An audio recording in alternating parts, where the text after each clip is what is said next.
Ninguna cultura originaria de Latinoamérica ha dejado tantos testimonios concretos como los mayas.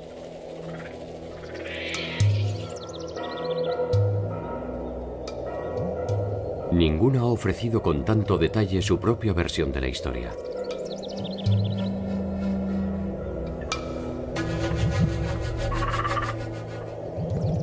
Ninguna ha determinado con tanta minuciosidad el día en que su tiempo empezó a transcurrir.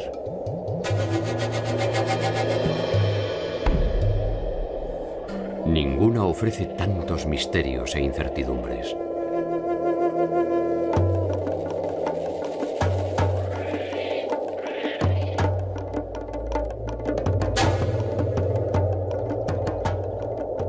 ¿Son los mayas aquellos que dejaron atrás su vida campesina para sembrar su entorno de ciudades deslumbrantes?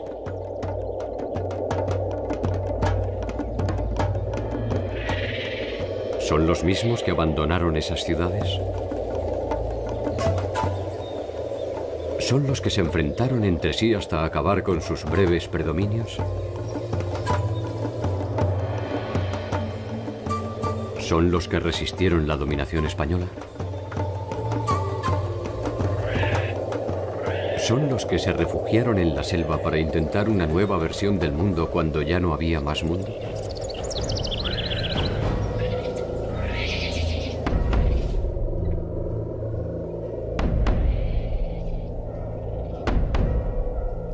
La larga historia de los mayas está plagada de finales. Su particular forma de ver el mundo también.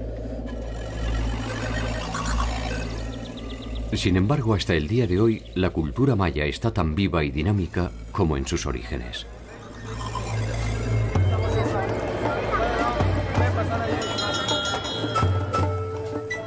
Saber quiénes son y de qué forma entienden su pertenencia común es una tarea que desemboca tarde o temprano en sus sistemas numéricos y calendarios. Sus estudios astronómicos, sus producciones arquitectónicas y sus obras de arte.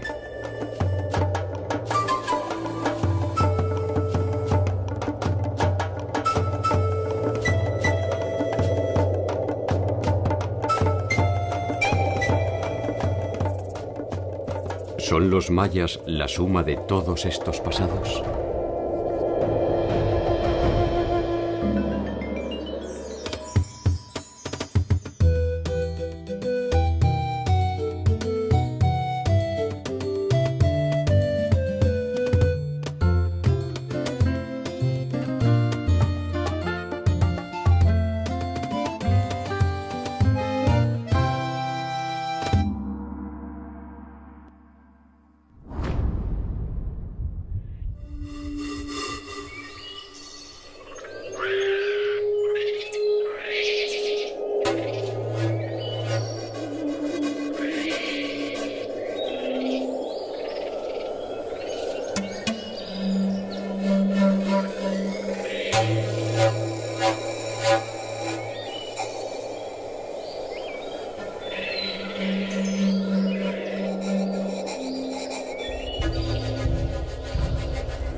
El llamado mundo maya es en realidad un conglomerado de mundos.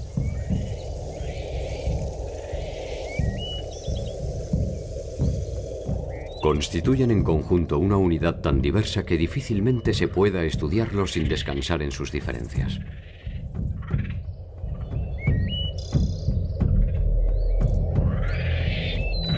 Las particularidades que los unen, el idioma, la manera de entender el mundo y hasta su territorio, terminan tarde o temprano por encontrar en cada una de las ciudades una cualidad distintiva que los separa.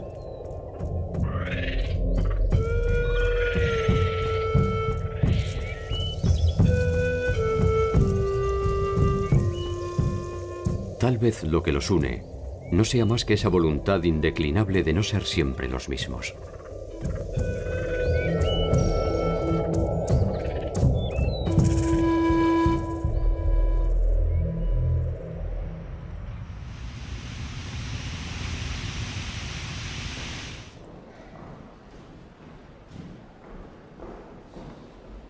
La cultura maya se desarrolló en un vasto territorio que ocupa los actuales estados de Yucatán, Campeche, Quintana Roo, Tabasco y Chiapas de la República Mexicana, así como todo el territorio de Belice, la República de Guatemala, una parte de Honduras y una parte de El Salvador.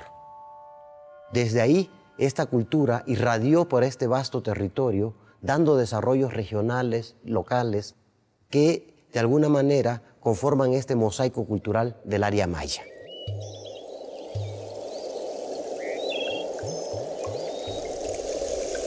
La región que ocupaban los mayas ofrece registros de vida humana desde al menos 10.000 años atrás.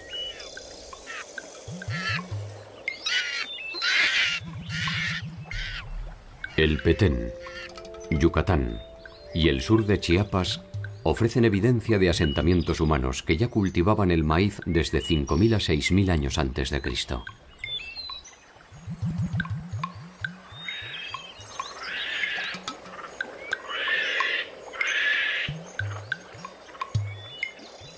Sí sabemos que toda esta región estuvo habitada desde muy temprano.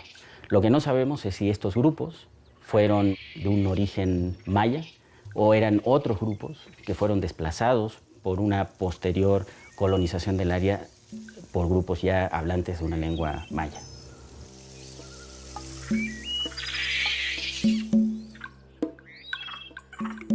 Los primeros indicios de una cultura material que pudiéramos establecer o estar más o menos seguros de que pertenecen a la cultura maya son mucho más recientes. Estamos hablando más o menos del 1200 antes de Cristo.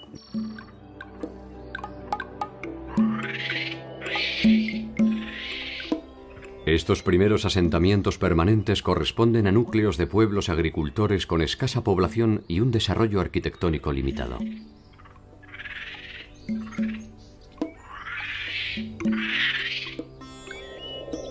Hacia el año 200, estos inicios modestos habrán de transformarse en grandes centros urbanos con una alta densidad de población.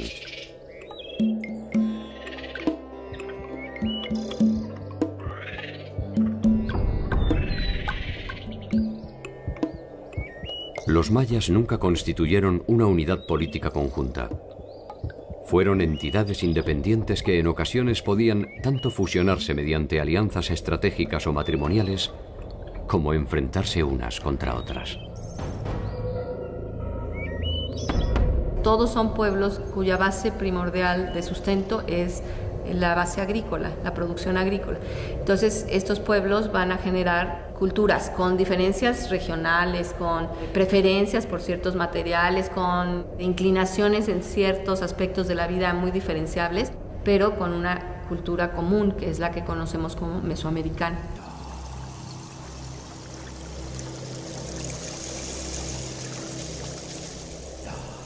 Entre las tantas diversidades que definen la unidad maya, hay un territorio común gobernado por el lenguaje.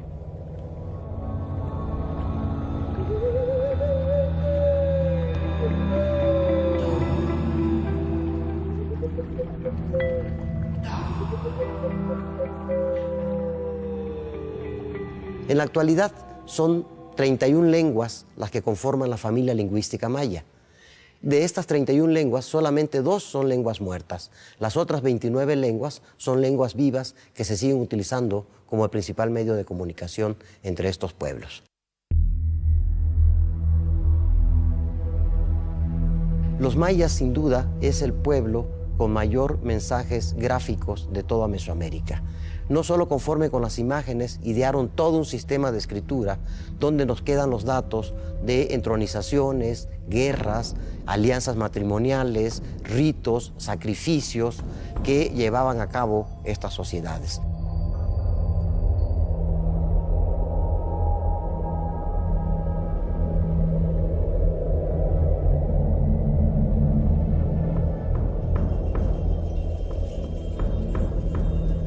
Los glifos son la unidad mínima de escritura maya.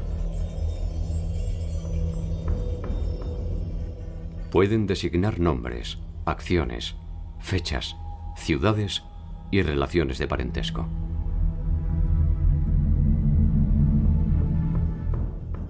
constituyen un sistema que permite escribir diferentes palabras mediante su combinación.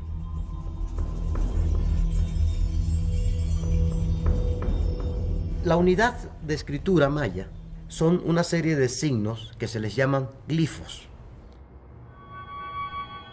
Y se puede hablar de un glifo principal que está rodeado de afijos. Estos pueden ser prefijos, sufijos, superfijos o inclusive infijos dentro. Entonces todos estos signos que rodean como satélites al glifo principal funcionan igual que nuestras palabras. Un pre o un pos nos va a dar terminación de la palabra, inicio de la palabra. Entonces los cartuchos jeroglíficos se forman por un conglomerado de signos, que es a lo que les llamamos glifos.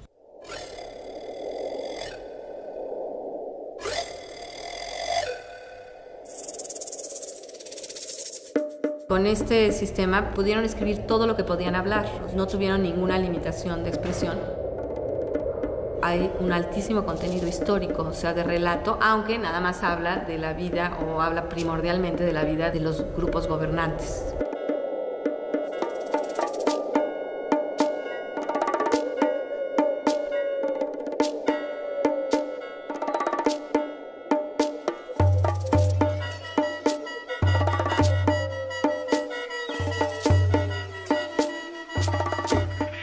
Durante mucho tiempo se pensó que las ciudades mayas eran centros de carácter ceremonial y cívico, habitados por una clase dominante dedicada a la reflexión filosófica, la exploración astronómica, el arte, el conocimiento matemático y la liturgia de sus complejos ritos asociados a los dioses.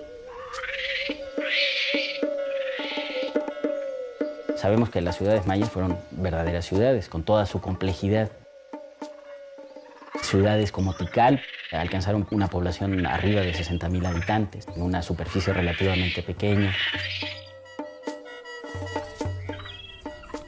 Tikal fue una de las ciudades más importantes de la región. Su historia está marcada por constantes enfrentamientos con los reinos vecinos: Calakmul, Caracol y Uaxactún. Esta sociedad maya fue una sociedad clasista, una sociedad con centros de poder gobernados por gobernantes que justificaban el derecho al poder a través de una serie de mitos y a través de una serie de imágenes que ellos explotaron ampliamente.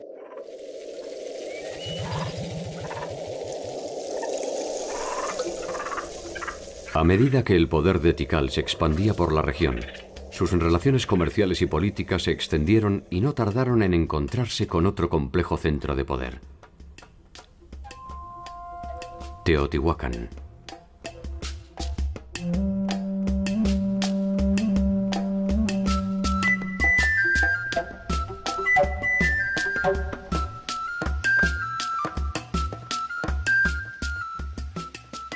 Teotihuacán fue un conglomerado cosmopolita que albergó a pueblos de casi todas las regiones del México antiguo.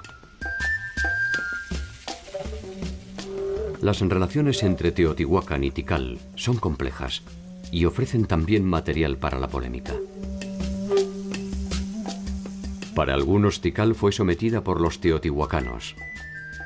Para otros, la influencia teotihuacana se redujo a una participación en las intrigas de sucesión de Tikal.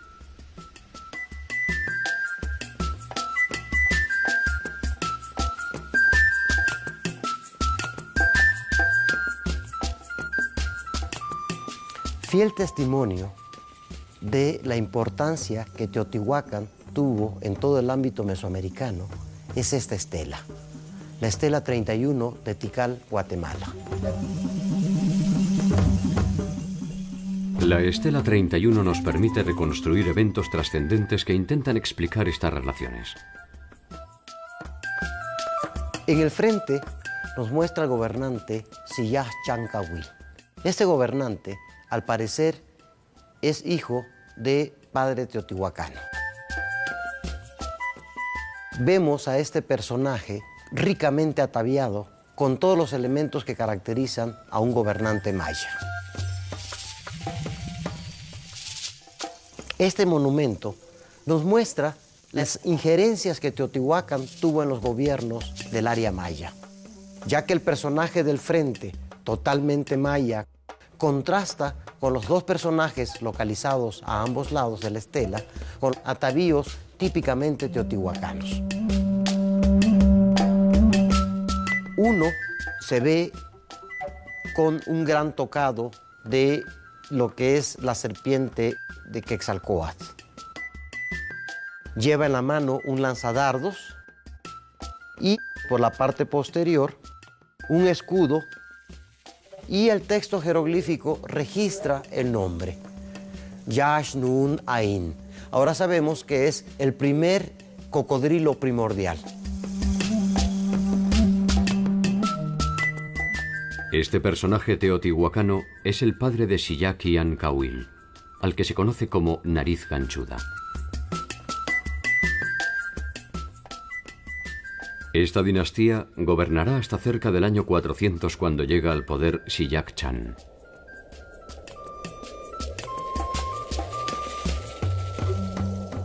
Xillac-Chan es un heredero directo de los linajes originarios de Tikal y lleva a la ciudad a un nuevo esplendor apoyado en las antiguas tradiciones.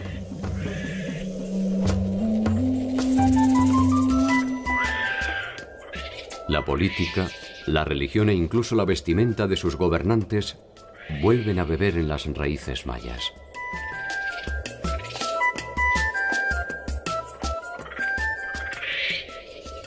También se reinicia con él la larga disputa por la hegemonía territorial que enfrentó a Tikal con Calakmul y Caracol, entre otros. Como ninguno de estos pueblos llegó a tener suficiente poder para conquistar a todos los demás, entre ellos se dio un notable hecho que tendría beneficios enormes para las aportaciones que esta cultura daría al mundo, sobre todo en el aspecto artístico. Es que cada uno de los señores que gobernaban a estos reinos trató de ostentar su poder a través de financiamiento de especialización artesanal en productos de lujo como podrían ser el jade, la concha, el hueso, productos de alfarería de una finura muy especial, a través de los cuales compitieron con sus rivales para demostrar quién había logrado alcanzar los más altos grados de complejidad frente a sus adversarios. Estas producciones serían las únicas supervivientes de la contienda. Hacia el año 800, la mayor parte de la población ha abandonado su área de influencia y el poder de sus gobernantes se ha debilitado.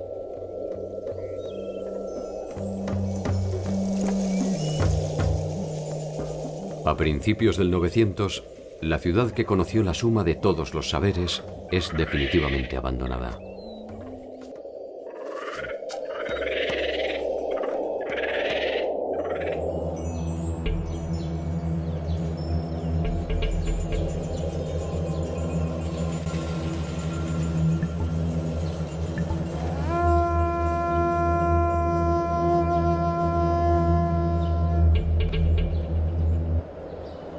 En el área mesoamericana existen más de 800 espacios destinados al juego de pelota y al menos 12 variantes de este juego. La más conocida en la actualidad es aquella en la que se presume que la pelota debía atravesar un aro de piedra. El juego de pelota en Mesoamérica está muy extendido, seguramente desde tiempos olmecas ya se jugaba. Tenemos pelotas de hule en contextos arqueológicos en la zona olmeca que pueden remontarse hasta 1000 antes de nuestra era. Las canchas de pelota están compuestas por dos edificios paralelos que delimitan un patio central, orientado generalmente de norte a sur, de manera tal que los equipos que se enfrentan lo hacen en dirección este-oeste. El sol salía en uno de sus extremos y se ponía en el contrario.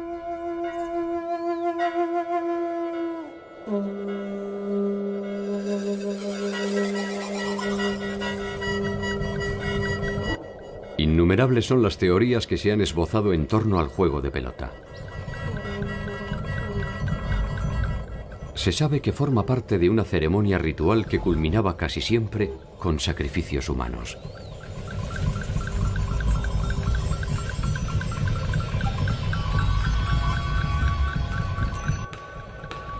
Una de las fuentes que nos permitió acceder al conocimiento de este juego se encuentra en uno de los libros emblemáticos de la cultura maya, el Popol Vuh.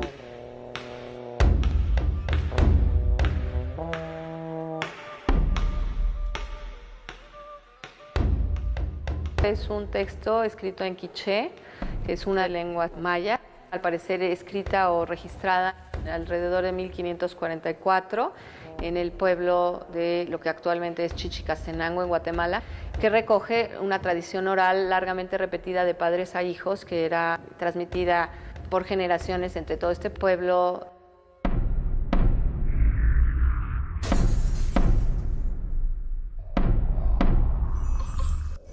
El Popol Vuh está dividido en 3 partes.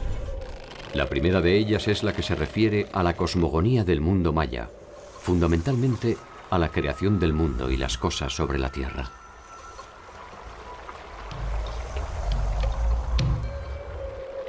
Allí está presente el juego de pelota a través de un enfrentamiento entre 2 héroes míticos, Ixbalanque y Unampu, que se enfrentan en un partido con los señores del Xibalbá. Xibalbá es el nombre con que se identifica el inframundo, el reino de los muertos en las profundidades de la tierra.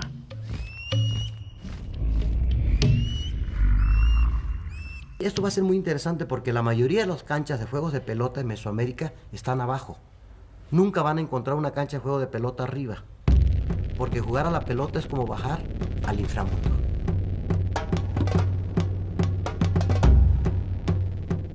El partido se define con la victoria de Unampu e Ixbalanque, que son sometidos a una serie de pruebas en las cuales logran sobrevivir recurriendo al ingenio y a la magia, venciendo incluso a la misma muerte.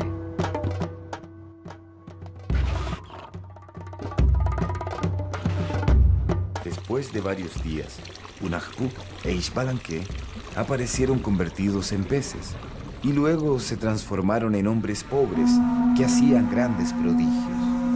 Se mataban uno al otro y se resucitaban. ¡Qué asombroso! Sacrifíquennos a nosotros también. Sacrifiquémoslos, pero no los resucitemos. Y así fueron vencidos para siempre los señores de Xibalbá.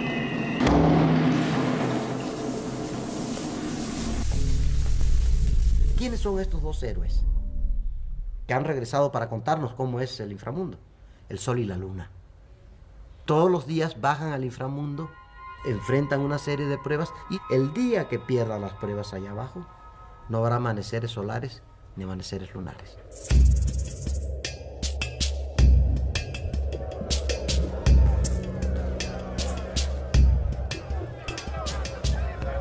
El juego de pelota tiene una importancia ritual. Se trataría de una escenificación del movimiento astral de este a oeste y de oeste a este.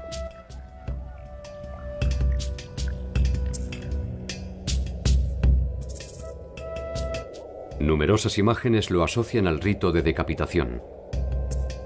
Y la gesta de Ixbalanque y Unampu ha llevado a pensar que la victoria era coronada con la muerte.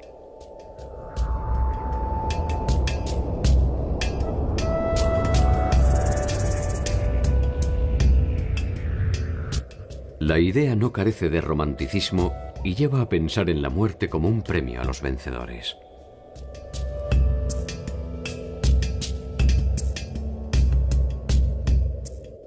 El dilema en torno a quiénes eran los sacrificados resulta trascendente porque compromete una visión a propósito de la delgada línea que separa la vida y la muerte en la concepción maya.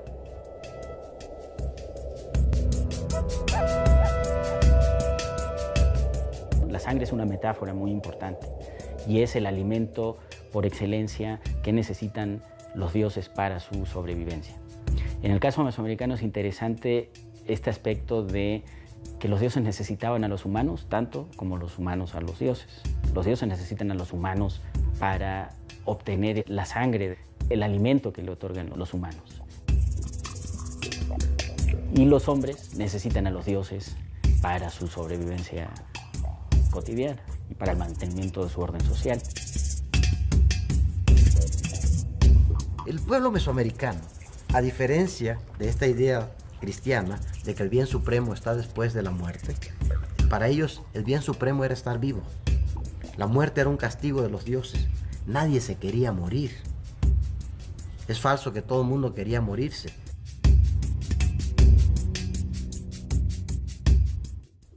La muerte pública es una manera de establecer jerarquías. El que mata y el que muere.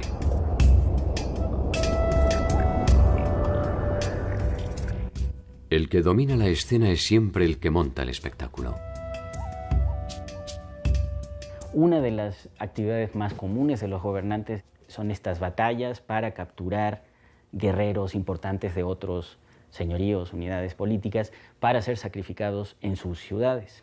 Esto era un elemento importante también dentro del mantenimiento de este orden social tan particular de los mayas del Clásico.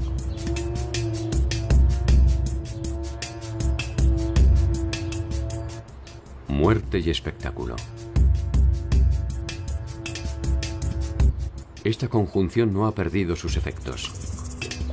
El circo romano, las ejecuciones públicas, las corridas de toros y el renovado ritual de la muerte impúdica al que nos convocan diariamente las pantallas de televisión. Eran espectáculos masivos donde se combinaban aspectos rituales, por ejemplo, ciertas épocas, ciertos momentos en el calendario ritual anual para celebrar eventos circunstanciales, una gran victoria, por ejemplo, sobre un enemigo determinado, y también servían para propiciar el beneplácito o el interés de los dioses protectores de esa comunidad.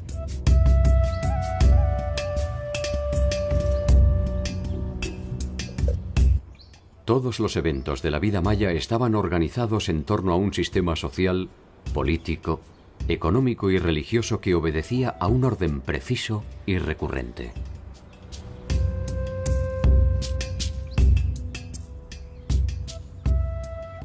Un orden que podía ser registrado cronológicamente mediante un mecanismo tan sofisticado como imaginativo.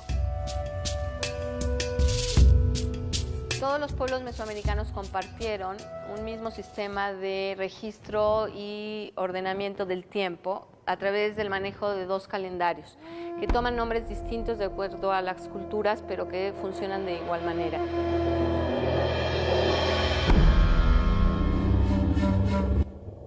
Uno de ellos ha sido identificado como ritual o lunar, aunque sus funciones eran básicamente adivinatorias.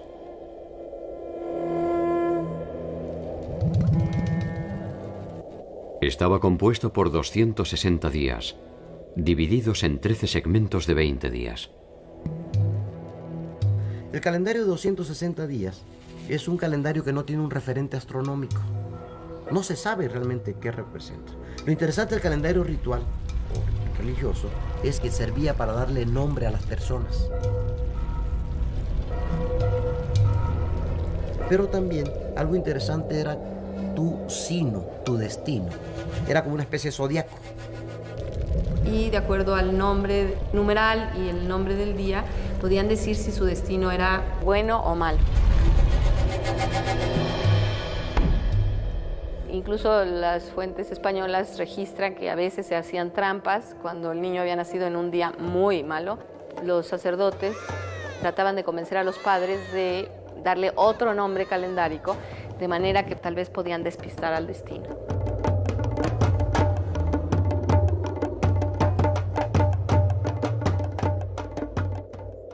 De alguna manera, para la visión maya, el futuro es algo que ya ha sucedido, lo que permite la posibilidad de predecirlo.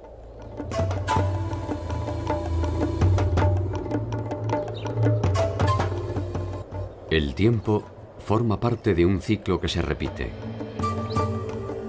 y la regularidad en la trayectoria de sus astros confirma esa recurrencia.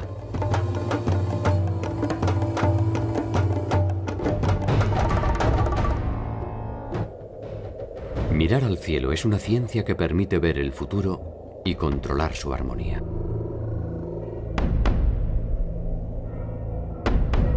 Este calendario era combinado con otro calendario que es el calendario solar.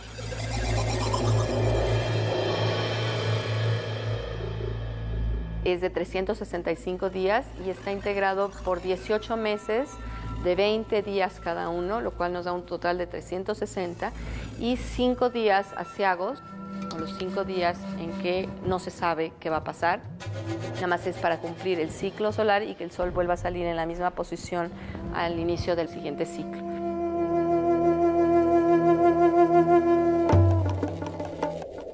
El calendario solar era una importante referencia estacional y dividía los tiempos de siembra de los de cosecha.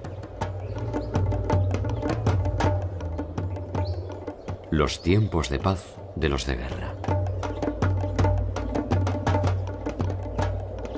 La combinación de ambos calendarios ofrecía una inusual relación temporal. El nombre del día en el calendario de 260 y el nombre del día en el calendario de 365 se combinaban, y para que volviera a coincidir el mismo nombre del día en los dos calendarios, ocurrían 52 años solares. Cuando se cumplían estos 52 años, dicen las fuentes, se apagaban todos los fuegos y se encendía un fuego nuevo.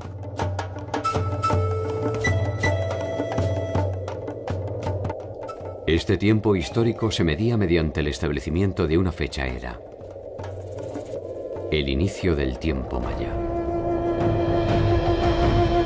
Una fecha era es un punto a partir del cual cuentas hacia adelante o hacia atrás. Algo tienen en común todas las fechas eras de todos los pueblos del mundo. Todas son arbitrarias.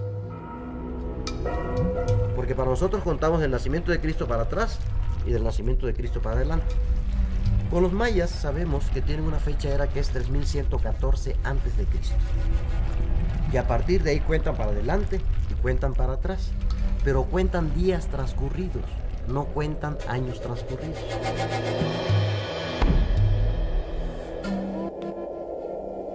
Esta posibilidad de otorgar al tiempo un carácter lineal se basa en un concepto matemático desconocido por la mayor parte del mundo cuando ya era utilizado por los mayas.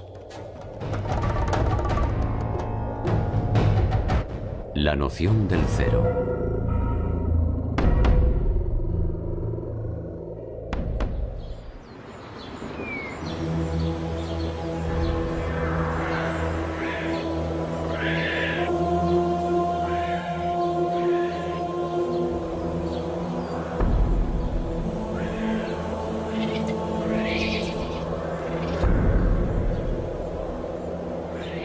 Si bien para la ciencia resulta siempre difuso establecer el origen de una cultura, para los mayas el pasado no es una simple leyenda que se remonta a tiempos inmemoriales.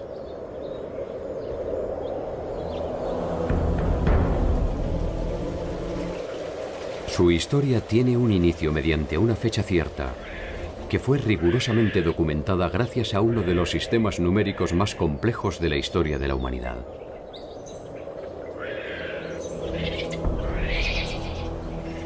Todos los pueblos mesoamericanos desarrollaron formas de escribir números para contabilización, para registro, etc. Solo los mayas llegaron a un aporte que es notable a nivel mundial, que es la invención, no deberíamos decir del cero, porque el cero es la forma que toma en el invento hindú, que pasa a los árabes y llega a nosotros, sino de lo que le llaman el completamiento. Lo que es en esencia es darle valor posicional a los números. Estas son las variantes de cabeza de los números. En lugar de poner 8 con una barra de 3 puntos, pongo esta cabeza y es 8. ¿Cuál es la característica de este sistema? La simplicidad, lo sintético. 3 signos usan: puntos, barras y el cero. Y con esos 3 puntos, con esos 3 signos, puedo hacer los mismos números que hacemos nosotros con nuestro sistema, que usa 10 signos distintos. El número 0 se identificaba con el símbolo de un caracol. El punto identifica al número 1 y la barra al 5. La combinación de estas barras permite llegar hasta el número 19. Cada uno de estos números ubicado en una posición determinada permitía infinitas combinaciones.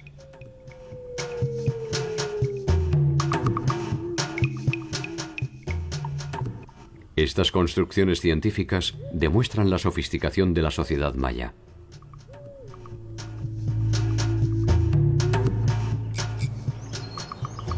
Sus ciudades son otro de los ejemplos paradigmáticos de esta complejidad. Palenque es una de ellas. Dentro de la pléyade de sitios que existen en el área maya, Palenque juega sin duda un papel importante, porque esta ciudad, que no tuvo una duración de más de 200 años, se consolidó gracias al reinado del gobernante llamado Kinich Ahau Pakal.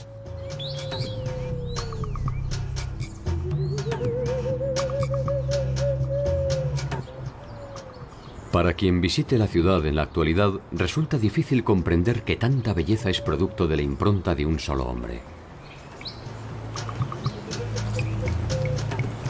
Kinich Ahau Pakal tomó el poder a los 12 años y creó una ciudad vasta en conocimientos, quizás de todas las ciudades del área maya. Los textos más largos, donde tenemos mayor literatura, es en Palenque. El reino de Pakal duró por lo menos 2 veces y media lo que es el promedio de vida de un habitante común de la ciudad de Palenque. Toda su primera parte de su gobierno estuvo dedicado a la reconstrucción de su ciudad, a expandir el prestigio de su ciudad, a reconstruir las redes sociales destruidas por este momento delicado en su historia, y por lo tanto es un gran arquitecto, un gran innovador en el aspecto arquitectónico.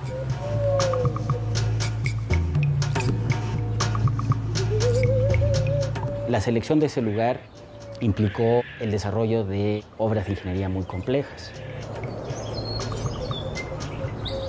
Por ejemplo, la creación de terrazas para ganarle espacios al cerro, para tener mayor áreas planas para construir edificios. La canalización de ríos, hay una cantidad enorme de acueductos. Implicó el desarrollo de una tecnología de distribución de aguas por todos los barrios que componían a la ciudad, y todo esto le confiere a la ciudad de Palenque estas cualidades muy especiales.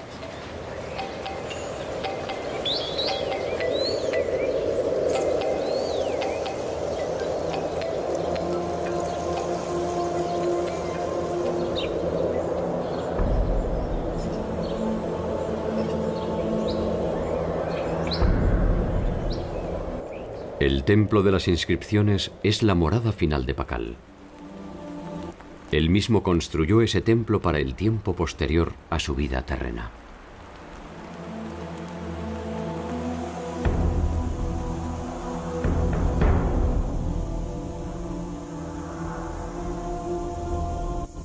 Pakal gobernó Palenque entre el 615 y el año de su muerte, ocurrida en el 683.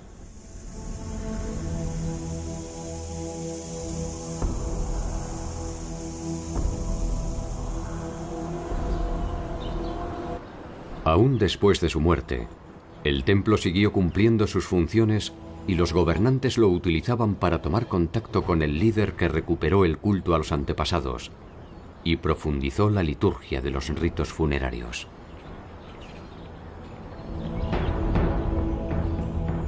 Fue el gobierno más longevo, más estable, que dejó un legado arquitectónico considerable en la ciudad. Conocemos de la historia anterior de Palenque solamente por los textos que escribió Pakal y sus sucesores. A la muerte de Pakal, su hijo Kambalán asume el poder. Su gobierno honra la gloria de su padre y persigue los mismos sueños de grandeza.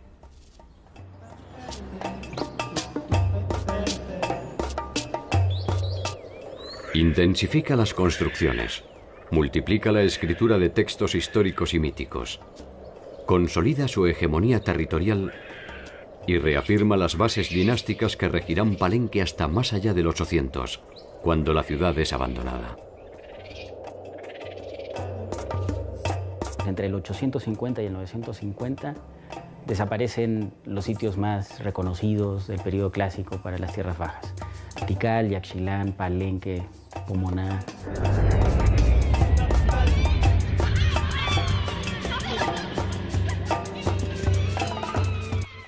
El llamado colapso maya aún despierta inquietudes y discusiones.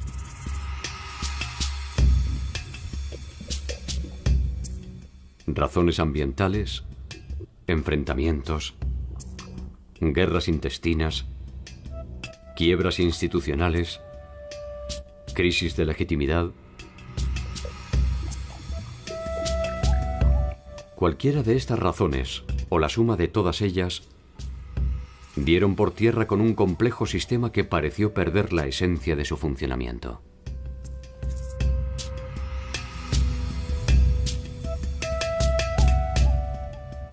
Los mayas no dejaron solo su territorio. Abandonaron una concepción política y los gobernantes dinásticos prácticamente desaparecieron, dando lugar a jefes regionales sostenidos por las alianzas políticas o juegos de poder.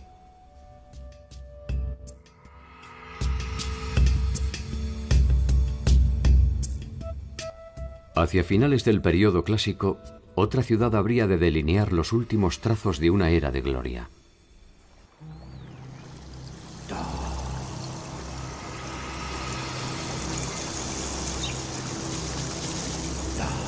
Chichén Itzá, la capital del norte de la península de Yucatán, ejerció un poder muy fuerte porque logró concentrar inclusive productos que venían desde Colombia, desde Costa Rica y desde Panamá.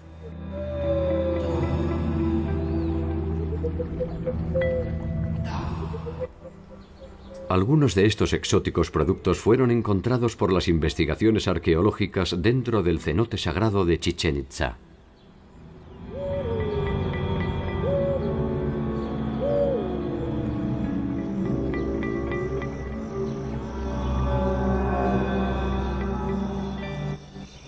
Como toda sociedad sustentada por la actividad agrícola, la importancia del agua resultó trascendental para los mayas.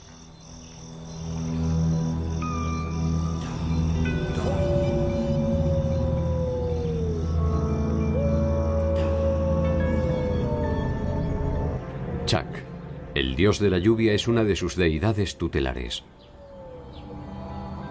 Su representación con su clásica nariz de gancho se repite en sus edificios y sus principales textos.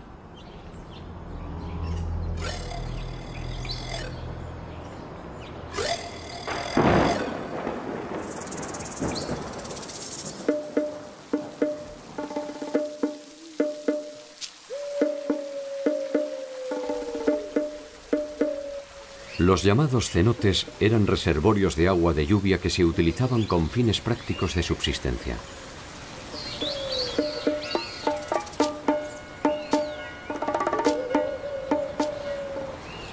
El cenote sagrado que se utilizaba con fines ceremoniales era probablemente una de las tantas entradas al inframundo.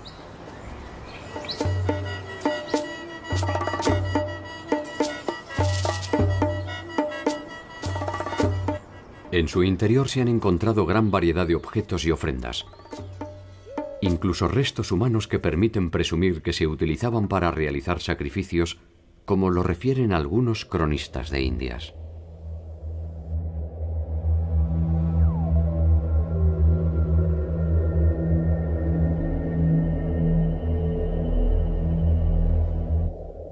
Los cenotes han sido interpretados como una especie de síntesis de la cultura maya. Allí, como en cada uno de sus indicios de piedra, de cerámica o de papel, se concentran sentidos profundos, profanos y productivos. Cuando los arqueólogos excavamos en una tumba en el área maya, encontramos representados en esta tumba casi todo el plano de Mesoamérica. Podemos encontrar productos que vienen de diferentes áreas muy lejanas. Obviamente, el comercio no es solo el transporte de objetos preciados. También a través del comercio se moviliza gente, se movilizan ideas. El concepto de Mesoamérica es eso, es esa rica combinación de contactos económicos, sociales, demográficos.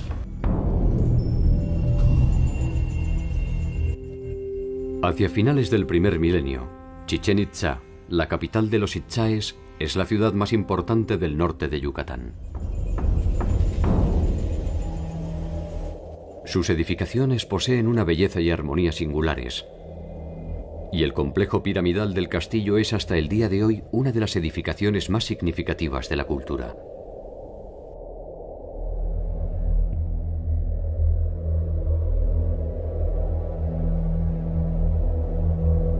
Allí, en todos los equinoccios de invierno y de verano, se dibuja la sombra de la serpiente emplumada sobre las escalinatas de la pirámide, hasta desembocar en la cabeza de Kukulcán.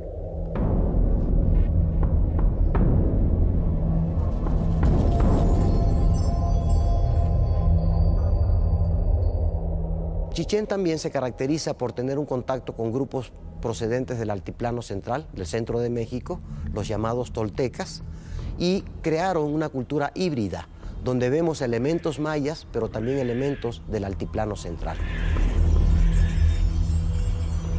Aparentemente, de esta interacción entre itzáes y toltecas es de donde los primeros adoptan el culto a Quetzalcóatl, al que llaman Kukulcán.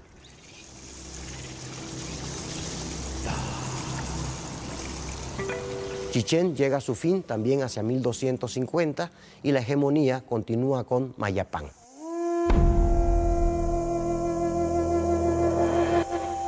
Uxmal, Mayapán y Chichén Itzá se agrupan en una alianza conocida como la Liga de Mayapán, que extenderá su predominio hasta el siglo XIII.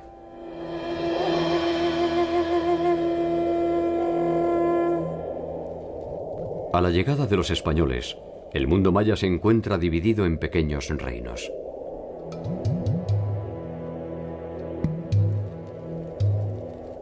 La Liga de Mayapán se ha disgregado y caciqueles y quichés disputan los retazos del tiempo pasado.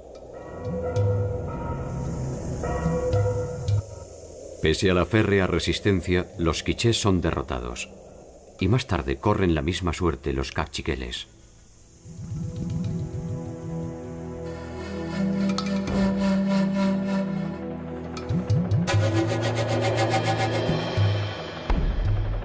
Los itzáes se refugian en la selva del Petén.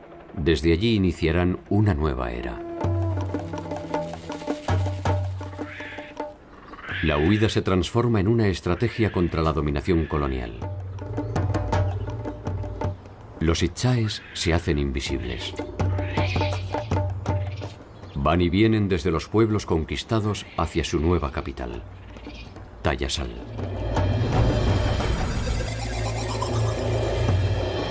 La noticia de este reducto se transforma en una esperanza para el resto de los mayas que escapan hacia la ciudad en busca de refugio.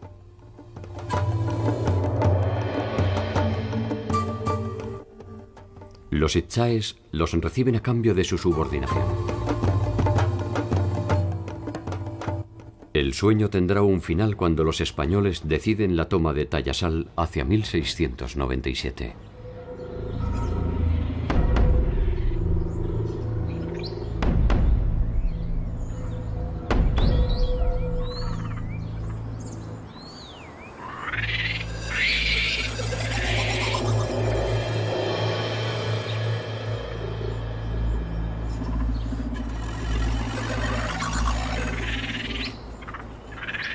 Los indicios de los mayas suelen buscarse en los rastros etéreos que ofrecen sus ciudades perdidas, en sus ricas inscripciones, en sus templos monumentales y en sus misteriosas tumbas.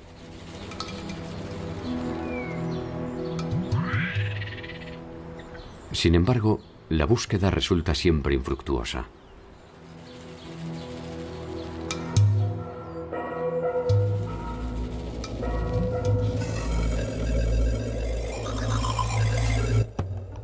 Cada descubrimiento abre un nuevo umbral de conocimiento. Y el legado maya vuelve a replantearse.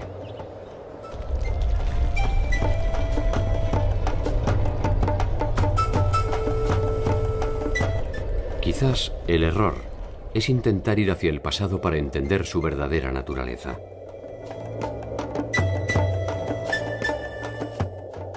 Quizás solo sea necesario esperar que la rueda de su tiempo vuelva a pasar frente a nosotros y nos permita entender que resulta inútil ir en busca de aquello que jamás estuvo perdido.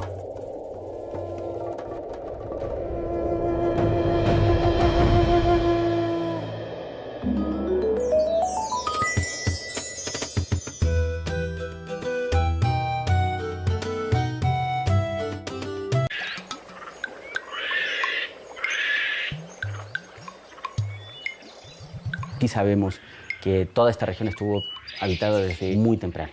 Lo que no sabemos es si estos grupos fueron de un origen maya o eran otros grupos que fueron desplazados por una posterior colonización del área por grupos ya hablantes de una lengua maya.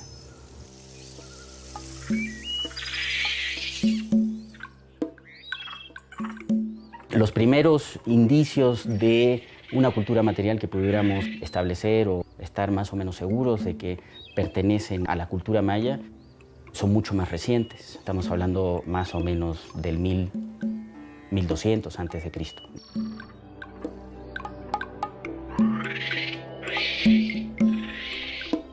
Estos primeros asentamientos permanentes corresponden a núcleos de pueblos agricultores con escasa población y un desarrollo arquitectónico limitado.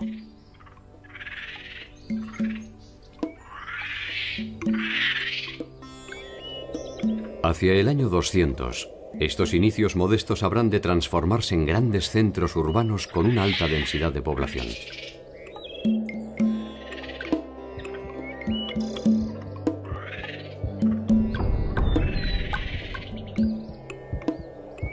Los mayas nunca constituyeron una unidad política conjunta. Fueron entidades independientes que en ocasiones podían tanto fusionarse mediante alianza, acabar con sus breves predominios. ¿Son los que resistieron la dominación española? ¿Son los que se refugiaron en la selva para intentar una nueva versión del mundo cuando ya no había más mundo?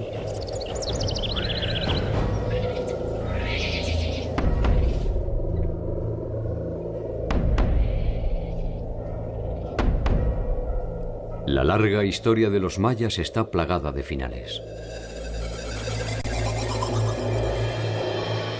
Su particular forma de ver el mundo también. Sin embargo, hasta el día de hoy, la cultura maya está tan viva y dinámica como en sus orígenes.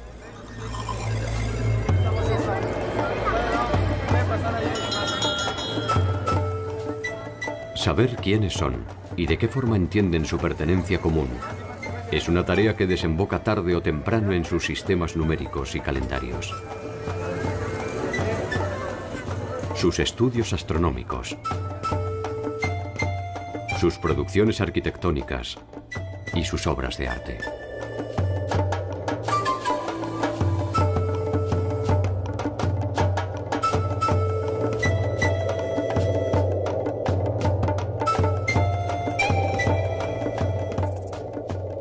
¿Son los mayas la suma de todos estos pasados?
El llamado mundo maya es en realidad un conglomerado de mundos.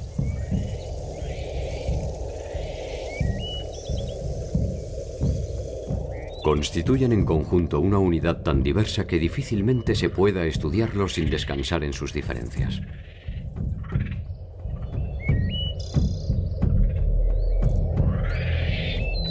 Las particularidades que los unen, el idioma, la manera de entender el mundo y hasta su territorio terminan tarde o temprano por encontrar en cada una de las ciudades una cualidad distintiva que los separa.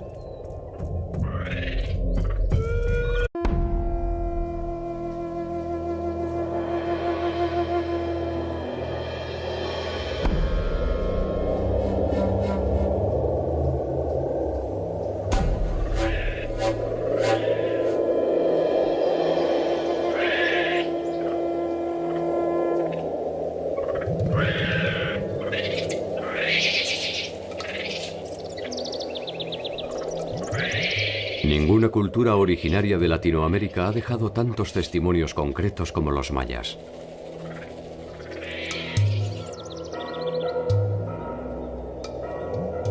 Ninguna ha ofrecido con tanto detalle su propia versión de la historia.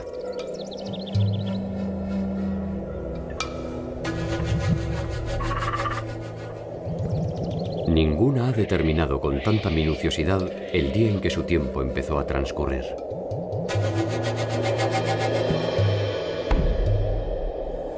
Ninguna ofrece tantos misterios e incertidumbres.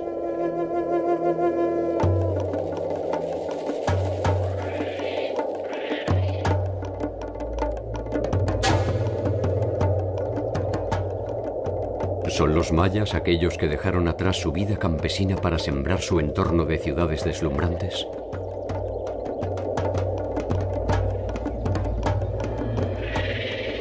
¿Son los mismos que abandonaron esas ciudades? ¿Son los que se enfrentaron entre sí hasta...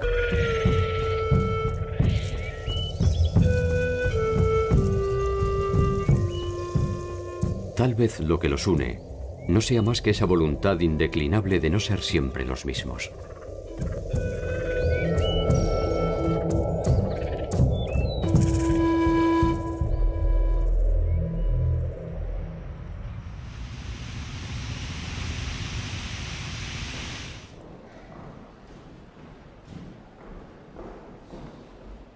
La cultura maya se desarrolló en un vasto territorio que ocupa los actuales estados de Yucatán, Campeche, Quintana Roo, Tabasco y Chiapas de la República Mexicana, así como todo el territorio de Belice, la República de Guatemala, una parte de Honduras y una parte de El Salvador. Desde ahí, esta cultura irradió por este vasto territorio, dando desarrollos regionales, locales, que de alguna manera conforman este mosaico cultural del área maya.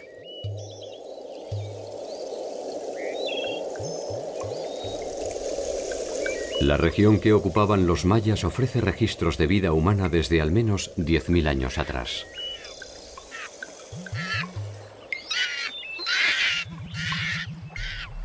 El Petén, Yucatán y el sur de Chiapas ofrecen evidencia de asentamientos humanos que ya cultivaban el maíz desde 5.000 a 6.000 años antes de Cristo.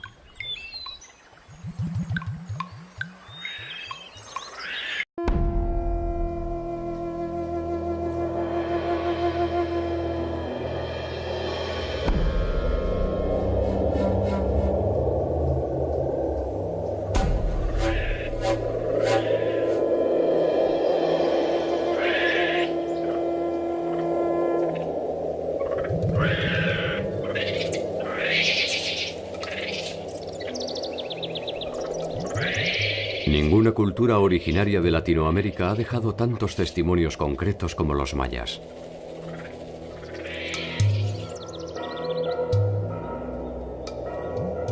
Ninguna ha ofrecido con tanto detalle su propia versión de la historia.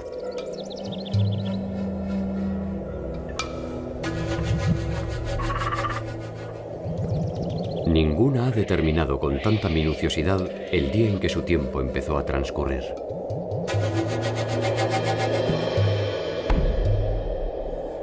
Ninguna ofrece tantos misterios e incertidumbres.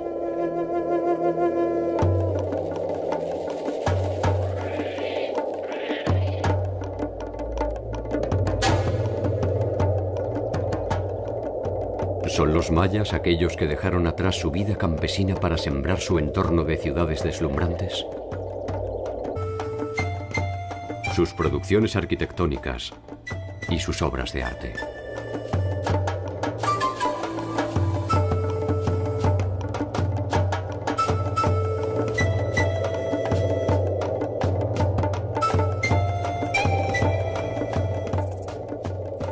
¿Son los mayas la suma de todos estos pasados?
El llamado mundo, la República de Guatemala, una parte de Honduras y una parte de El Salvador.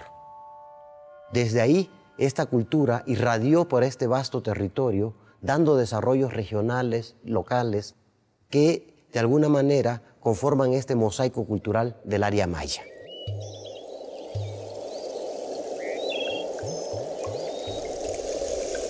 La región que ocupaban los mayas ofrece registros de vida humana desde al menos 10.000 años atrás.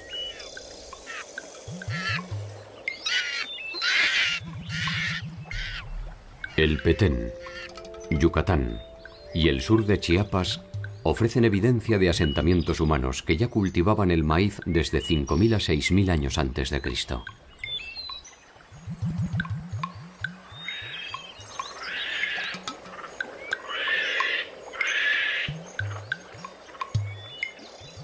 Sí sabemos que toda esta región estuvo habitada desde muy temprano.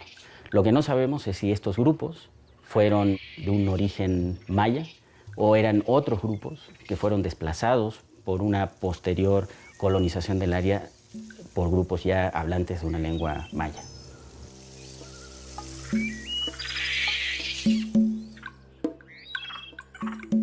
Los primeros... El mundo maya es en realidad un conglomerado de mundos.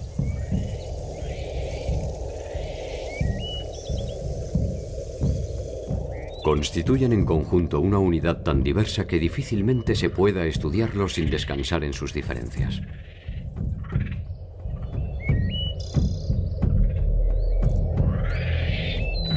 Las particularidades que los unen, el idioma, la manera de entender el mundo y hasta su territorio, terminan tarde o temprano por encontrar en cada una de las ciudades una cualidad distintiva que los separa.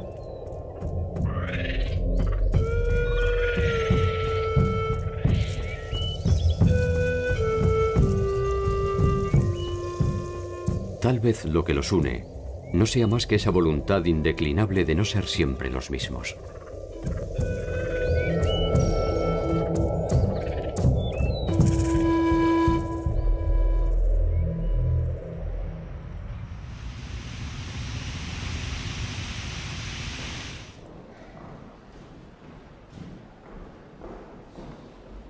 La cultura maya se desarrolló en un vasto territorio que ocupa los actuales estados de Yucatán, Campeche, Quintana Roo, Tabasco y Chiapas de la República Mexicana, así como todo el territorio de Belice. ¿Son los mismos que abandonaron esas ciudades? ¿Son los que se enfrentaron entre sí hasta acabar con sus breves predominios? ¿Son los que resistieron la dominación española? ¿Son los que se refugiaron en la selva para intentar una nueva versión del mundo cuando ya no había más mundo?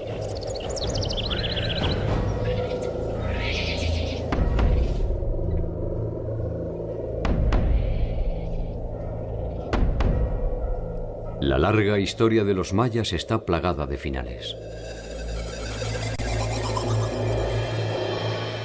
Su particular forma de ver el mundo también. Sin embargo, hasta el día de hoy, la cultura maya está tan viva y dinámica como en sus orígenes.